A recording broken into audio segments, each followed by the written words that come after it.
t'as ça en tête, ok? Tu vas bender celle-là ici.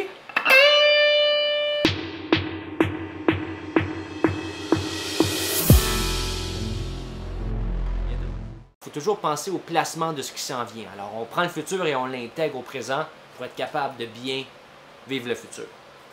J'espère que ça t'aide beaucoup. Vibrato. Oh! Ben oui, vibrato. Ok. Ça, c'est tellement important, là. Tu as deux sortes de vibrato, mettons, on va dire. Tu as le vibrato sur une corde stable, non bendée, ok?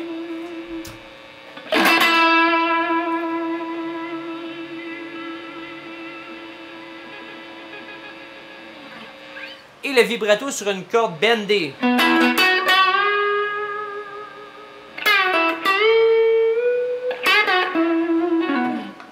Il y en a deux sortes. Le vibrato sur une corde stable, le plus important pour le tuning, l'intonation, c'est de s'assurer qu'à chaque fois que quand tu sortes de ton twisting motion, c'est de revenir la corde au centre. Ce qui se passe, c'est que la corde fait un peu comme ceci au ralenti. C'est ça qui se passe, ok? Pour bien sonner avec le reste du band ou l'album ou quoi que ce soit, il faut que entre chaque bend, que la corde revienne sur son axe principal et non comme ceci. Ok? Puisque ça va sonner faux avec le band. Ça, c'est une des premières choses. Ok?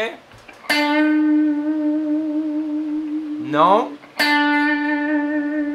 Oui. Première chose. Tu peux te pratiquer, tu as le vibrato lent, vibrato circulaire,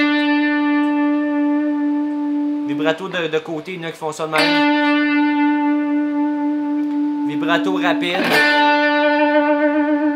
vibrato exagéré, comme dans le métal ou tout ça, ok?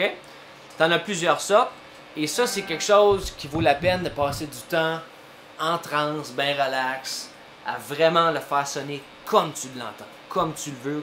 C'est quelque chose qui est très satisfaisant quand tu... Yes! C'est exactement le même que je voulais. Tu peux timer ton vibrato avec la chanson, tu peux timer ton vibrato contre le beat de la chanson, il y a plein de choses à faire. Expérimente beaucoup avec ça. Deuxième chose, le vibrato quand c'est bendé. Quand on bend, j'ai quelque chose ici, bon, on va prendre ça. Disons que ça c'est une note qu'on veut bender, ok? Je vais partir d'ici et je veux bender jusqu'à cette note-là. Ok? On me suit? Le milieu de cette note-là ici, qui est une note bendée, serait le centre de la note. Ça, c'est la note qui sonne flat, la note qui sonne sharp, ou la prochaine ou la note suivante. Ce qu'on veut, c'est qu'on veut bender jusqu'au centre de la note, et au centre de la note, on veut vibratoer, le verbe vibrato, tout le monde connaît ça, hein? On veut vibratoer autour de la note et non pas en bas ou non pas au-dessus.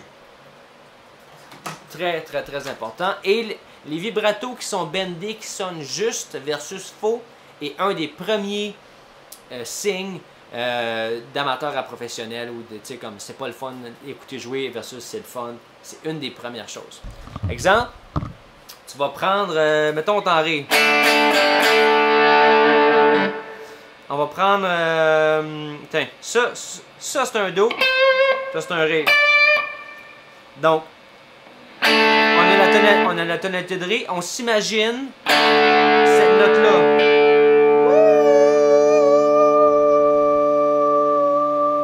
Tu as ça en tête, ok? Tu vas bender celle-là ici, jusqu'au son de la note ré, et à partir d'ici, tu vas faire ton vibrato.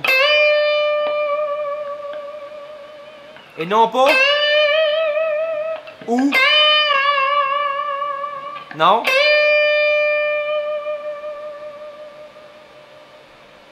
Alright. Si tu regardes ici, tu me vois aussi muter les cordes. Je ramasse ça ici pour empêcher les autres de vibrer. Le push couvre tout le reste. Et n'importe quel autre doigt couvre la petite puisque je joue celle-là. Alright. Ça, c'est pour la justesse du vibrato. Je voulais dire quelque chose d'autre, je l'ai oublié. Je m'en souviens plus.